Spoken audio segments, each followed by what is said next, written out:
So let's see. Welcome to our today's lecture in the ARVA series dedicated to the North Pontic and Southeast Balkans. Together with Elke Kaiser, we would like to especially welcome our speaker today, our dear colleague Bisserska Gaydarska, who you may know as the organizer of the previous ARVA lecture series in 2023. Bisserska completed her master's degree in 1998 at the Department of Archaeology at Sofia University in Bulgaria, and then moved to Durham University in the UK. There she received her PhD in 2004 with a dissertation on landscape, material culture, and society in Southeast Bulgaria, published only 3 years later in Bar International Series. She is a honorary fellow at the Department of Archaeology in Durham, and since 2017, she's part of the Historic England Scientific Dating Team, and that is only consequential because between 2003 and 2016, she was postdoctoral research assistant of the well-known TOTAL project, that is the Times of Their Lives project of the Cardiff University, funded by the British Academy, a project that resulted in a very refined chronological appraisal of Neolithic Europe. Bisserska is also internationally recognized through her commitment to the European Association of Archaeologists, the EAA, where she has become a board member in 2023. At the annual meetings of the EAA, she has organized in the last 20 years 6 sessions on various topics.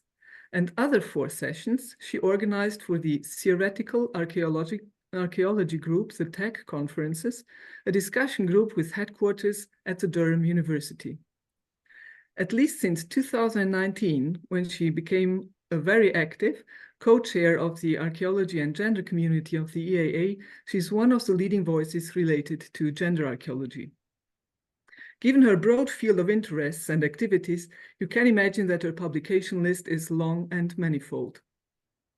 I will not mention separately the 8 co-edited books, the over 35 single and multi-authored refereed articles, or the over 50 single and multi-authored refereed book chapters, but I will highlight here only, apart from the already mentioned PhD, the co-authored book with John Chapman from 2007 entitled Parts and Wholes, Fragmentation in Prehistoric Context, and the single special issue of the Journal of World Prehistory from 2017 on European prehistory and urban studies, available also online.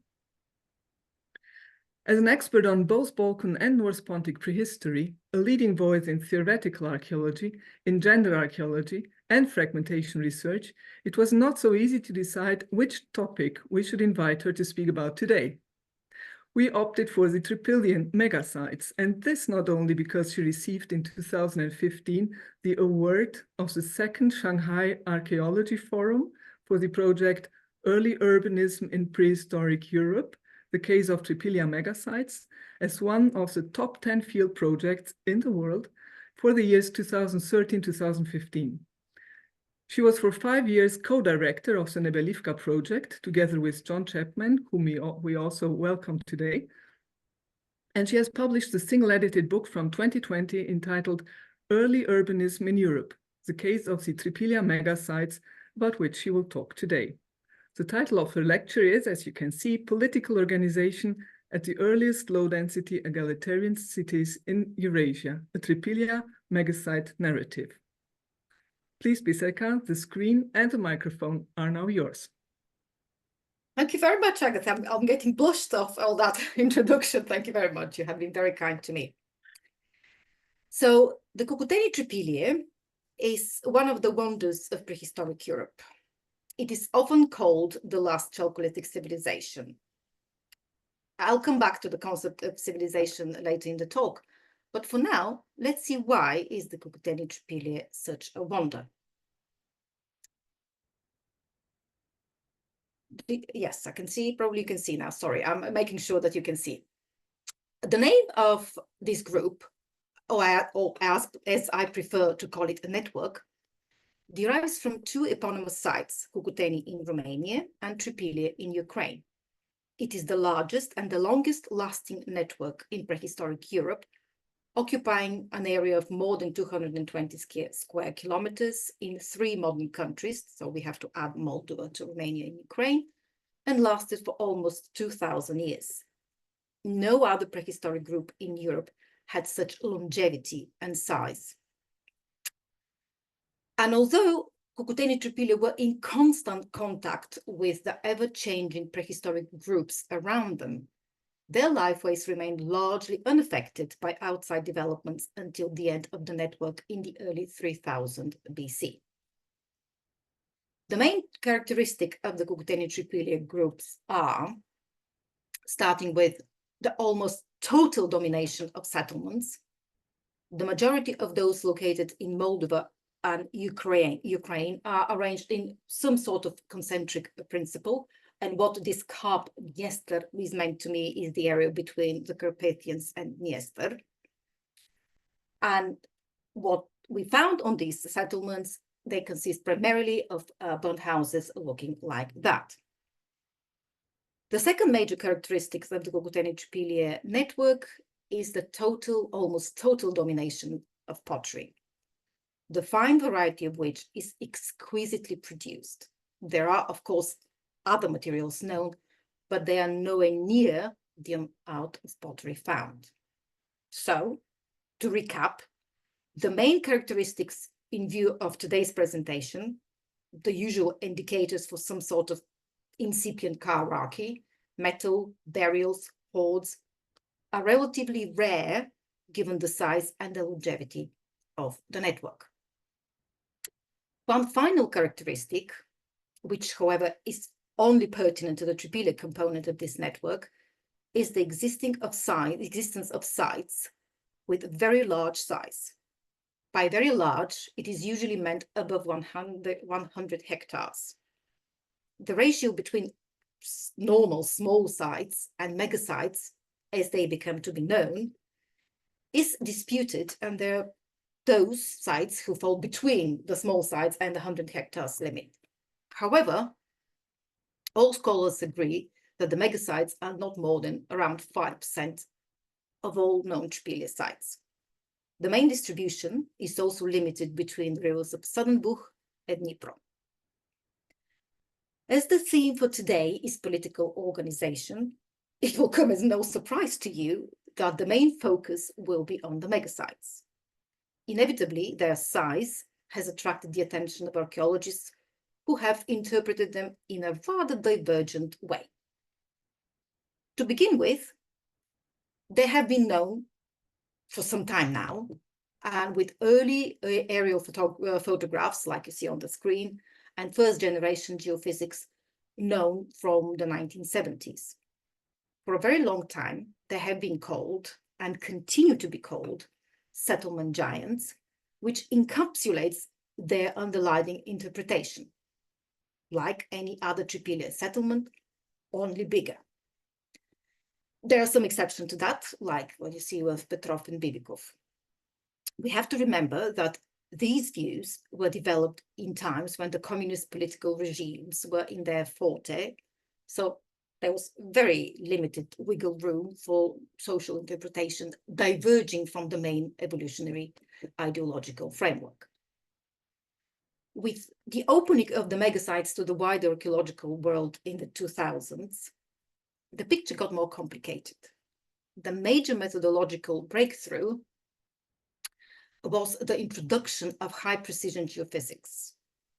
This new methodology confirmed what was already known, like the concentric planning principle of these sites, but also brought some new understanding. For example, new features were identified as assembly houses. The size of the sites became more precise, and the surveyed features were not just undifferentiated blobs, but clear outlines, which led to speculation about the nature of the anomalies, dwelling, pits, kilns, ditches, and so on and so forth. The theoretical conceptualization of these discoveries was slow to follow and has been very uneven. From the very beginning, we, myself and John Chapman, aligned with the Ukrainian archaeologists advocating for some sort of urban development.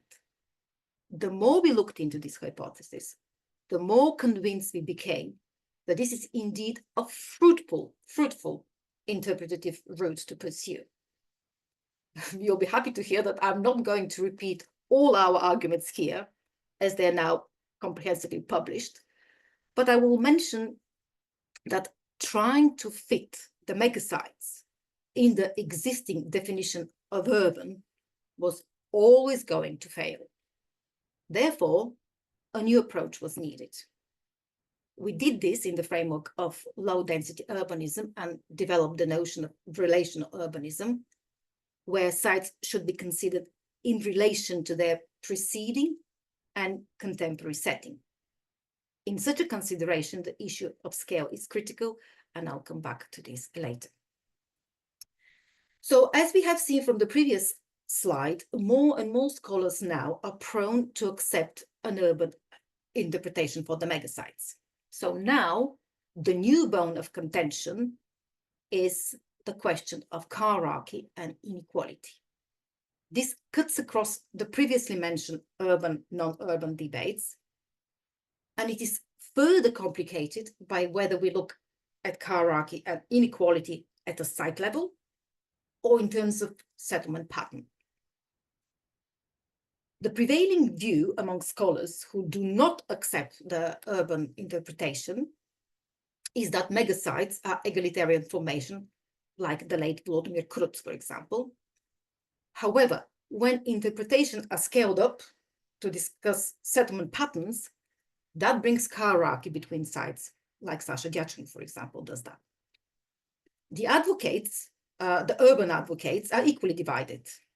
For some, the megasites and their relation to smaller sites are hierarchical, being organized in chiefdoms, like Mihailo Vodeyko, for example, while others, like ourselves, for us, the megasites and the regional pattern are based on egalitarian principle.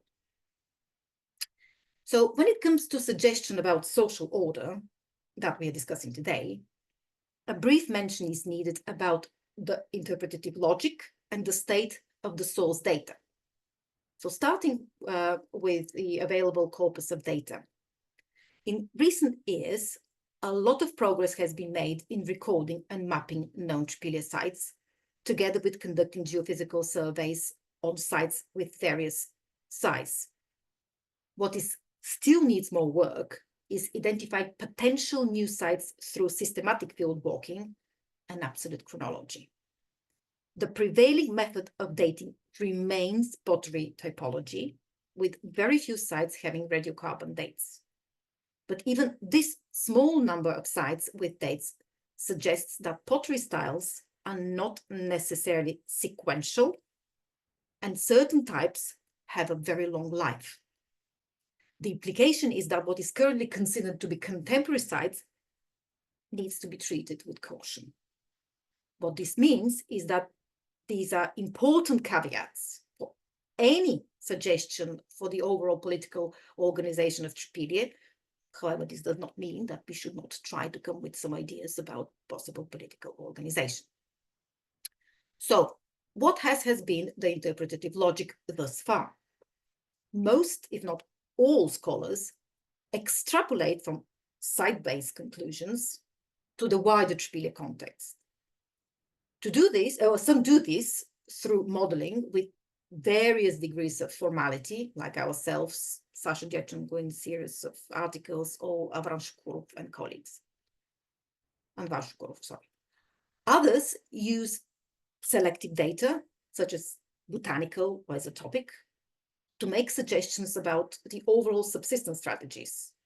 However, with little consideration about the implications on the social organization on both megasites and their relation to small sites. Having presented the current views about the Trypillia political organization, I need to explain why we distance ourselves from these views and look for alternatives. So the claim mainly put forward by Mikhailo Videyko for the megasites being regional centers for military, spiritual, and economic power is basically a repeat of the Michael Mann's kinds of social power. But the evidence that are provided for these, to support this, are very weak. Well, let's take one aspect, the military power. On the offensive side, there is currently no evidence for systematic amassing or accumulation of some sort of weaponry to suggest regular conflicts. On the defensive side, again, there is no evidence or little evidence, weak evidence for walls and palisades. And the function of the newly identified enclosure ditches could be variable. And the largest megasite, Pelenki, has no ditch. The series of articles in which Sasha Dyachenko employs various approaches undoubtedly have merit. But the problem with such models is that the majority of them are inherently hierarchical. So the data put in such settlement models would inevitably result in hierarchical system. And on the question of Gini coefficient, in the words of Amy Bogart, you either love it or you hate it. It is popular among many scholars, but it is by no means universally accepted. We take the view that this is just another capitalist approach that is utterly inappropriate for prehistory. It is reductionist in two ways: reducing the house to width and length, and reducing inequality to house dimension. The living house, the domestic space, are so much more than simply two measurements. The length versus width statistic conceals so much more than they present and never take into account the interesting aspects of houses, like the patterns of deposition, for example. And if we were to take the hierarchy inequality line, you don't need me to tell you how many other factors, traits, variables we need to investigate before we can get to any conclusion about that. There is much more to hierarchy than Gini coefficients, and so many factors contribute to inequality if we decide to use this word for prehistory. And last but not least, as I understand it, there is a problem with the underlying maths of this approach, but this is well beyond my competence, so I cannot possibly comment on that. So before we go to the political narrative, I have to introduce and explain a few concepts. Those of the big other, schismogenesis, offer an alternative view of civilization, and come back to scale as I promised. Starting with scale, we have used two striking comparisons in the past to demonstrate the importance of upscaling, comparing aircraft carriers to yachts and comparing parish churches to cathedrals. Our main message was that although they look the same, they are very, very different indeed. And that difference is down to scale, making the yacht and the aircraft carrier to belong to different categories of vessels, and the church and the cathedral to different categories of building, of religious building. The same is valid for the Trypillia, for the small Trypillia sites and the megasites. And here I just briefly summarize the effect of the upscaling that will be relevant later in the talk. So obviously there's some positive effects, among which is that there are increased interactions, there are more possibilities for overlapping and cross-cutting identities, there are more and varied kinds of specialists, and there is a wider access to information. The negative, of course, we have to start with what Greg Johnson pointed so many years ago, which is scale stress, and more obvious things, more pollution, more waste, and all these negative effects of that, greater potential for conflict and violence, and the difficulties in decision-making when so many people are involved.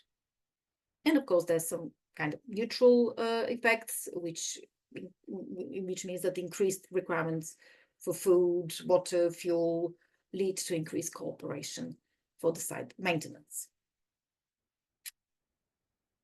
Turning to the big other, we have been using this notion for a long time now, with which we have trying to convey our understanding of what was holding the Trypillian network together. This is an ideal, a symbolic order that can only work if all involved believe in it. It is flexible to the extent that it allows local variation. And the big other, being a symbolic order, obviously has mental concepts, but also material expressions. And being a symbolic order, this is what provided a common identity to an imagined community. If somebody coming from one end of the distribution area of Cucuteni Trypillia was looking at a pot or a house at one end, they would recognize it as their own, even if they do not know anybody there, they have never been there, and the pots have slightly different decoration. As long as the main principles were kept, local variations were possible. For those of you inclined more to anthropological theory, this is very much in line with Maurice Bloch's transcendental social. So in order to explain what religion is, or what accounts for, Bloch distinguishes two concepts: transactional social and transcendental social. The transactional social is equally characteristic for ourselves and the primates, chimpanzees, while the transcendental social is unique only to humans. In essence, the essence rather of this concept is the ability to imagine oneself as a part of a bigger group and to have and create a sense of belonging.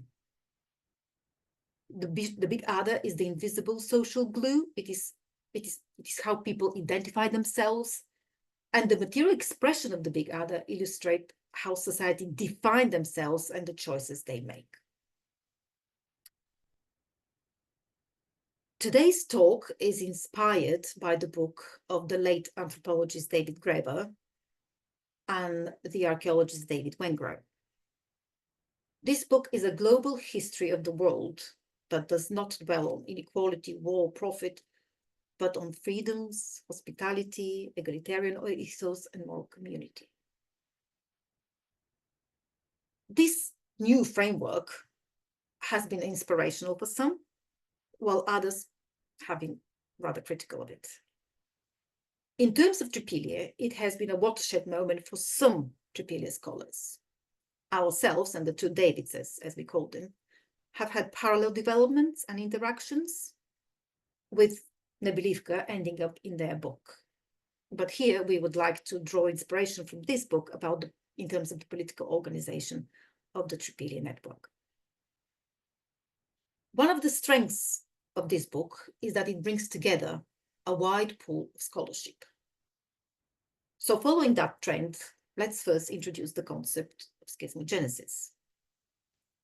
Schismogenesis is a concept introduced by Batson, which serves to explain why and how neighboring groups could and do have very different lifeways and material culture. The relevance of this concept for the case that we discussed today is its relation to the big other. The size and the longevity of the Trypillian network suggests that for a very long time, and for a vast majority of people, the only symbolic order they knew was the Trypillia world, where there were local variations, but there was no cultural schismogenesis. Such possibilities for schismogenesis could have appeared along the edges of the network, but they were not taken. We would like to extend this idea about the lack of cultural schismogenesis even further by suggesting that there was something more that characterized the Trypillia network: hospitality and extended moral community. To do this, we need to go back to the notion of civilization and introduce an alternative notion. This is not the first time when the traditional perception of civilization as advances in art and infrastructure are challenged. Let's remind ourselves of Margaret Mead's view of civilization, in which she puts the focus very strongly on care. Another anthropologist, Marcel Meuss, also has a different vision of civilization, and Graeber and Wengrow make a compelling case of that, for which I have no time to go into, but just briefly, Meuss painted a different picture of networks of mutual aid, social cooperation, civic activism, hospitality, and caring for others, as shown by cultural areas or interaction spheres. If the basis of civilization was an extended moral community, we can extend the meaning of the Cucuteni Trypillia Big Other to provide the moral justification for a widespread zone of hospitality with asylum, civility, and shelter as the norm of hospitality. Let us now remind ourselves of the social models that we have envisaged for the site of Nebelivka, which we have been exploring with Ukrainian colleagues since 2009, and starting with the distributed governance model, which envisages a permanent occupation. And the number of people is between 2,400 to 3,200 people, whose subsistence was aided by people living in the wider landscape. The clan, or social group, if you prefer, that was governing the site was responsible for the smooth running of the site, including having enough resources. Members of this clan, social group, kin, living in the wider landscape, were supporting their kin by providing the megasites with the necessary supplies. But that lasted just for 1 year, as the governance was organized on the rotational principles, and every year with a different clan, clan was in charge. The assembly model envisages a seasonal or temporary occupation. Once a year, for 1 month, many people were coming together at Nebelivka.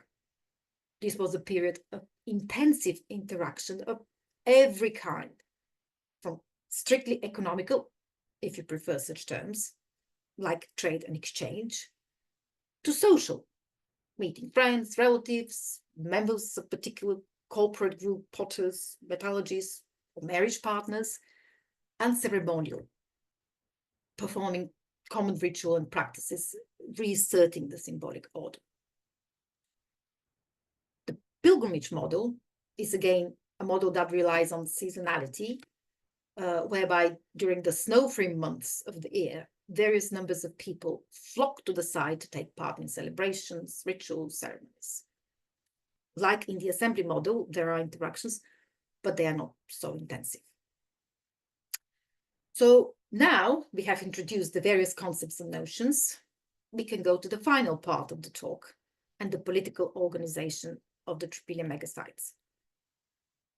As I have already mentioned, today's talk is rooted in Graeber and Wengrow's recent book, and more specifically, in their 3 forms of freedom: mobility, disobedience, and imagination. Throughout this talk, I have been trying to picture Trypillia as intricate, well-connected network often based on seasonally small demographic units, organized into loose coalitions or confederacies. This is what, according to Graeber and Wengrow, precedes the cities, and could hardly be a better characterization of the Trypillia Big Other, Cucuteni Trypillia Big Other. The importance of these loose coalitions rested on the condition of the first freedom. Moving away was possible because someone would take care of you in some distant place. So the Morse network of mutual aid is the Cucuteni Trypillia Big Other extended moral community. For the second freedom, we take its flip side. One does not need to disobey if there is a non-authoritarian form of decision-making. So there is a case to be made that social coherence was brought about by reasoned debate, persuasive arguments, and the establishment of social consensus. And if we are to learn from societies that had such arrangements, like the Wendat nation of North America, the materialization of such affairs would have taken place in open areas of the Trypillia sites. And here we should make absolutely clear and should emphasize the significance of the inner open area in the plans, not only of the megasites, but also of the many smaller Trypillia sites. The inner open areas could have been used for seasonal communal gathering and consensus-based decision-making, much like in the Great Court of Uruk or Pnyx in Athens. And the third freedom, the transformation of social realities. It is clear that the Trypillia megasites represented a totally novel form of social reality of scale, even more than live ways, whether as imagined communities or as cities that begin in the mind, if we have to quote Elias Canetti. The essential transition was the formation of a new identity overlaid on traditional identity. People's traditional commitment to the Cucuteni Trypillia Brigada, and the people who often thought and act as people who belong to the city. While the overall tension between these two identities continued to exist, the latter could hardly have emerged without a specific physical locale in a process of becoming. So reflections on new social realities could also have been generated by seasonal fluctuations between nucleated interactions and dispersed dwelling, which was arguably present in the pre-Trypillia megasites period. So, how are these freedoms possible or threatened in each of our three models? An important facet of this political process is the tension taken in the small communities relating to local identities, or what Bloch terms transactional matters, and those taken in congregational centers relating to megasite identities, or what Bloch calls transcendental issues. Well, starting again with the distributed governance model. The core of the distributed governance model is the annual replacement of the dominant lineage and the transfer of decision-making and organizational responsibilities to a new lineage for the next year. This regular transition constrained the ability of any lineage to establish permanent control over decision-making on behalf of the regional population, and must have been a major factor in the longevity of this model. The rest of the lineages would have focused their decision-making on issues of local identity in their own settlements for the most of the year. The permanent dwelling of the dominant lineage ensured the continuity of political decision-making over transcendental Brigada issues in the inner open area, with negotiation over transactional and local issues in the settlement network. The core of the assembly model was in its seasonality. For most of the year, local decision-making took place in the settlement network, away from the megasites. The limitations of this regional congregation to a single month placed much emphasis on the maximization of the performance in the inner open area, so to create experiences that would make people come back over and over again, year after year. That created significant tension between the practice of what's happening in the dwelling area and the principal congregation events in the inner open area, which, as most of you know, left few depositional traces. There is nothing but were the focus for the most important political decision-making process. One of the most serious threats to consensual decision-making was the permanent presence of the Nebelivka guardians, who were in strong position to exploit their centrality for the whole year. But that could be countered, that threat could be countered with the regular changing of members of the guardian group in a major annual congregation event. The model which is the most problematic for political decision-making is the pilgrimage model, with its long pilgrimage season resulting in ever-changing constellation of pilgrims, pilgrimage groups over this period. The very flexibility of these arrangements made it difficult to validate any major political decision made at a congregation event at any given month, as the majority of the regional community was absent from this event.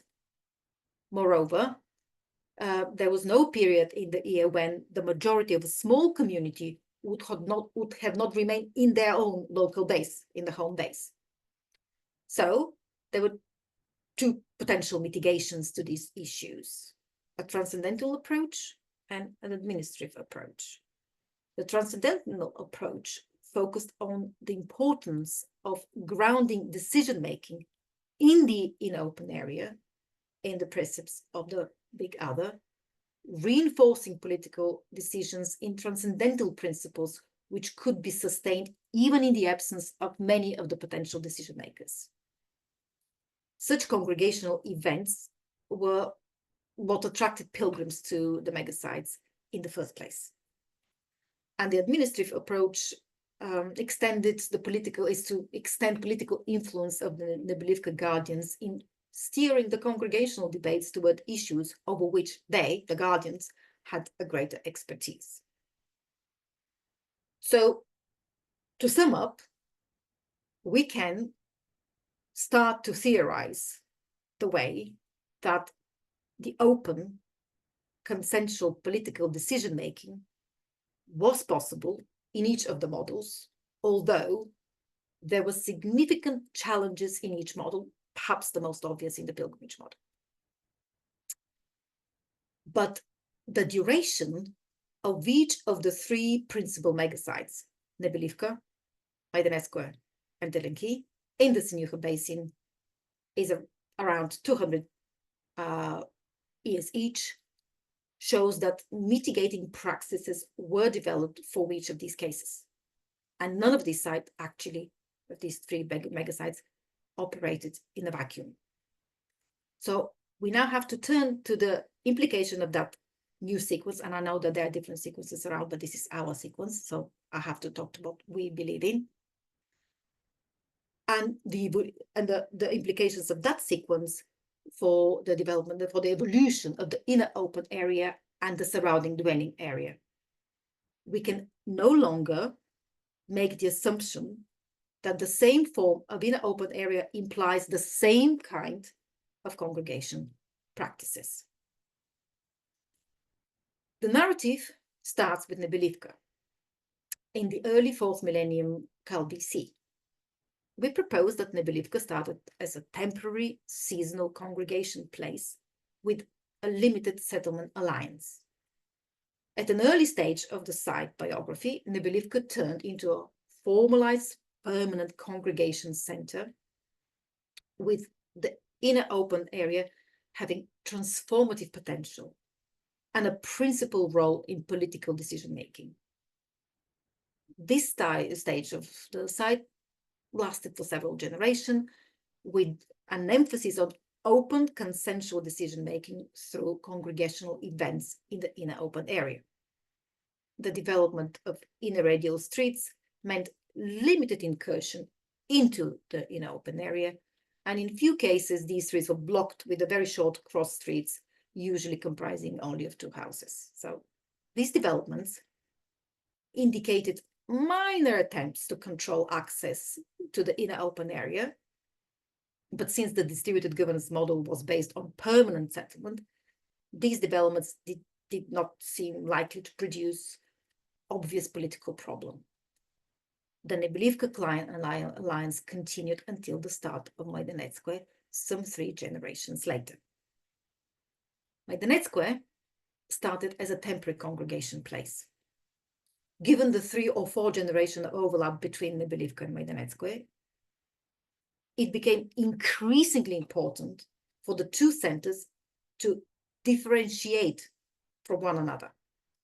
That's why we propose that Majdanecka developed as a seasonal place of pilgrimage, with the major foundational construction being the main inner house circuit, built well inside the already existing perimeter ditch. The small sites that already committed to the Nebelivka clan alliance would also have sent visiting delegation to the Majdanecka pilgrimage center sufficiently frequently to produce an overlap between their renewed commitment to the clan alliance and the attractions of the new pilgrimage place. This led to increased tension between these two commitments, and slowly more and more people from Nebelivka clan alliance changed their allegiance to Majdanecka. The new dating scheme shows that it is likely that occupation at Telenki started before the abandonment of Nebelivka. In an extension of the process of megasite differentiation from Nebelivka and Majdanecka, we propose that Telenki started as a seasonal assembly center. Major building changes in Majdanecka occurred at broadly the same time as the emergence of Telenki. The chronology is not yet clear on the following development, but perhaps at the same time as the construction of Majdanecka main outer circuit, the building of circuits inside the main inner circuit commenced, with the creation of at least 3 new inner circuits. These 2 major developments created many new processional routes, whether between the 2 main circuits, between the main outer circuit and the perimeter ditch, or between the inner circuits. The building of at least 3 inner circuits meant an initial incursion into the inner open area. We propose that after the abandonment of Nebelivka, Telenki developed a more formalized congregation role as an assembly center. This was possible because the only regional clan alliance based at Nebelivka has ended, hence providing more communities with the possibility to enter into an alliance with Telenki. At the same time, the expansion of building continued in Majdanecka, but this time from the main outer circuit outwards. The current paucity of detailed chronological evidence for building and burning of houses at all 3 sites, megasites, make it difficult to estimate the size of the open areas available for major congregational gatherings. But we can safely diagnose 2 issues which would have threatened the survival of the pilgrimage structure at Majdanecka. The first was the smaller open area available for gathering. The contraction of social space equally reduced the potential of such areas for political performance. The second issue was the complexity of access to the open area, given the potential to cross between 4 or 8 house circuits. The complexity of movement offered multiple opportunities to control access, placing power in the hands of local neighborhoods and threatening access to the public, open and consensual decision-making process, which lay at the heart of the classic megasite. We propose that the failure to address these 2 dangers caused the gradual abandonment of Majdanecka. It is clear from the Telenki plan that its community managed to avoid the pitfalls of the complex Majdanecka layout.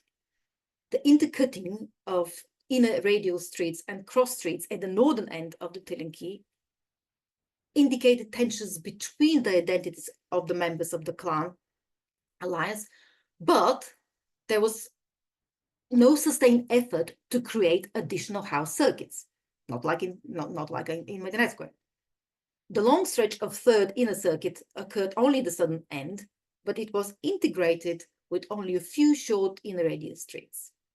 In this way, the Telenki building expansion continued to maintain multiple access points from the dwelling area into the inner open area. These developments maintained the centrality of the open consensual decision-making in the Telenki open area at the time of the annual assembly. Without the attraction of the two abandoned megasites, opportunities arose for the expansion of the clan alliance in Telenki and fueling its building expansion.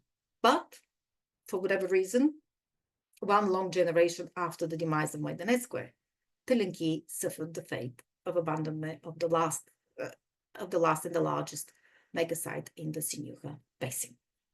So, to conclude, the Cucuteni-Trypillia network managed to avoid the widespread threat of cultural schismogenesis because of its vast time-space distribution. This situation led to an overarching long-term cultural stability with variability confined to regional differences in pottery, figurines, and houses. One key element of the B.Gaydarska was a strong resistance to the achievement of status through material accumulation, which led to the paucity of hoards and errors.